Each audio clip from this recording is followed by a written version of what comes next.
Good morning and vanakkam. In this video, we're going to be reading from Dancing with Shiva, Hinduism's contemporary catechism, written by Sadguru Sivaya Subramania Swami, a richly illustrated sourcebook of Indian spirituality in question and answer form, exploring how to know the divine, honor all creation, and see God everywhere, in everyone. Today's lesson is lesson 25, and we'll begin by reading the caption to the facing image. Skanda's veil is the potent lance, scepter of his authority as Lord of Yoga and Commander-in-Chief of the demonic armies. An Asura threatens 3 devotees with suffering and loss during their forced worship, and Skanda intervenes to protect them. Lesson 25. What does Lord Karttikeya's veil signify? Shloka 25. The lance-like veil wielded by Lord Karttikeya or Skanda embodies discrimination and spiritual insight. Its blade is wide, long and keen, just as our knowledge must be broad, deep and penetrating. Aum Namah Sivaya. Bhashya. The Shakti power of the veil, the eminent, intricate power of righteousness over wrongdoing, conquers confusion within the realms below. The holy veil, that when thrown always hits its mark and of itself returns to Kartikeya's mighty hand, rewards us when righteousness prevails, and becomes the Kundalini serpent's unleashed power, thwarting our every effort with punishing remorse when we transgress Dharma's law. Thus the holy veil is our release from ignorance into knowledge, our release from vanity into modesty, our release from sinfulness into purity through tapas. When we perform penance and beseech his blessing, this merciful God hurls his veil into the astral plane, piercing discordant sounds, colors and shapes, removing the mind's darkness. He is the King of kings, the power in their scepters. Standing behind the temporal majesty, he advises and authorizes. His veil empowering the ruler, justice prevails, wisdom enriches the minds of citizens, rain is abundant, crops flourish and plenty fills the larders. The Tirumurai says, in the gloom of fear, his sixfold face gleams. In perils unbounded, his veil betokens fear not. Aum Namah Sivaya. Good morning and vanakkam. In this video, we're going to be reading from Living with Shiva, Hinduism's contemporary culture, written by Sadguru Sivaya Subramania Swami. 365 daily lessons based on ancient Vedic laws, disclosing how to approach family, money, relationships, technology, food, worship, yoga and karma to live a truly spiritual life.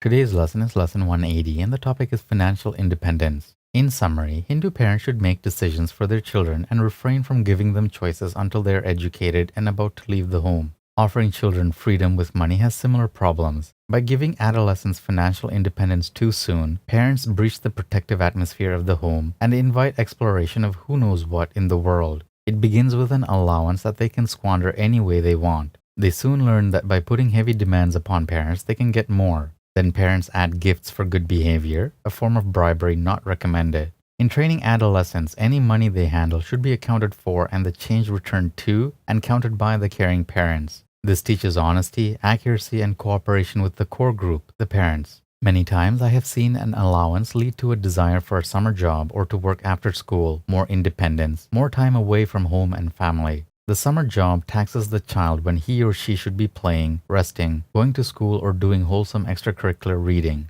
The early morning paper route or the job after school takes precious time away from education. Adolescents should not be allowed to handle their own money or to earn an income until their high school education is nearly complete. Then any money earned, the full amount, should be given to the parents and all spending money accounted for. This will mold the young adult into a frugal, income-producing person. One choice young people can and must participate in is their profession. A Jyotisha Shastri, Vedic astrologer, will help in this. In principle, the karma of the child is to accept the profession of the parent.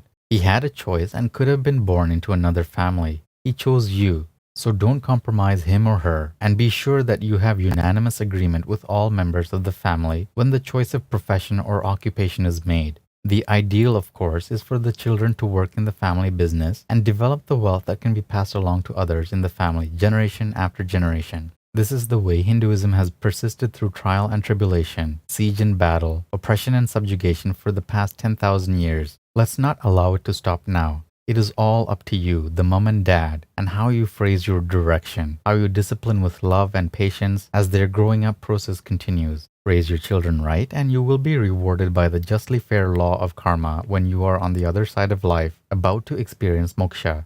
Don't raise your children correctly and you will be born again into an unwholesome, adharmic household and learn by feeling how they felt under your neglect. Sutra 180 of the Nandinada Sutras. Nurturing all faiths equally. Shiva's devotees who are parliamentarians grant equal boons to each spiritual sect under their aegis as if it were their own. They know a society is only as free as the freedom enjoyed by its minorities. Aum Namah Sivaya. Good morning and vanakkam. In this video, we'll be reading from Merging with Shiva, Hinduism's Contemporary Metaphysics, written by Sadhguru Sivaya Subramania Swami. 365 enlightenment lessons from a mystical master, revealing the depths of Raja Yoga, the clear white light, the states of mind, and the ultimate spiritual destiny of every seeker. Today's lesson is lesson 180, and the topic is Never Fear the Past.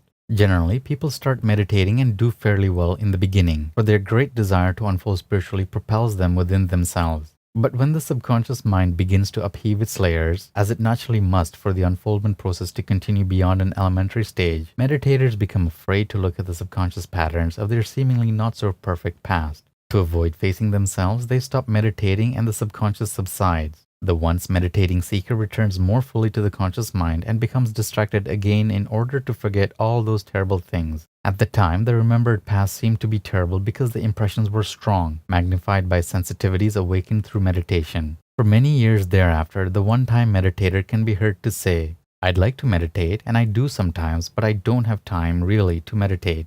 What he is actually saying is, most of my time is used up distracting myself so that I won't have to meditate anymore and won't have to face my bothersome subconscious. On the path to enlightenment, you have to face everything that has gone into the subconscious, not only in this life, but what has been registered in past lives. Until you do, you will never attain self-realization. Your final obstacle will be that last subconscious area that you were afraid to face, looming up before you in the form of worries, fears, and repressions that you will wish to push away, hide from, so that neither you nor anyone else can see them. To hear of the self is a great blessing indeed, but to desire to realize the self means that in this and your past lives, you have gone through all of the experiences that this earth consciousness has to offer. You have died all of the deaths and had all of the emotional experiences. You have had the good of the world and the bad of the world, and the mixed good and bad of the world through all of your many lives before you came to the life where you say, "I want to realize the self in this life." Now you begin to tie up all the loose ends of past experiences that have not been fulfilled or resolved, because those loose ends are what bring you back to birth.